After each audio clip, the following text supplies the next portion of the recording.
Јас можам да зборувам само од мое искуство, како јас ја доживувам професијата НЛП тренер. Тоа за мене не е само едукација, туку е животен процес на животно искуство. Да се биде НЛП тренер не е само способност или однесување, туку јас ја гледам НЛП професијата како професија на ниво на идентитет. Тоа што го работам, јас тоа и го живеам. И преку моите лични искуства, моите лични способности како тренер, мојата цел е индивидуалци, професионалци, групи и тимови да ги инспирирам за да направат промена. Како НЛП тренер кој што действува, чувствува и работи системски, јас животот го гледам како процес и за мене моето мото е дека се е возможно.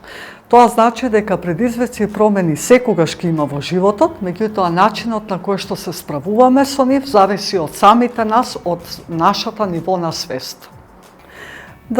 Успехот како поим е секако дискутабилен и за секого различен. Можеби за една жена успехот е да биде почитувана и успешна на некој начин во општеството, да биде материјално стабилна, а за некоја друга жена можеби е балансот, хармонијата во семејството. Успехот за мене значи да го работам тоа што го сакам, да бидам тоа што сакам да бидам, да действувам на тој начин и да верувам секако во истото.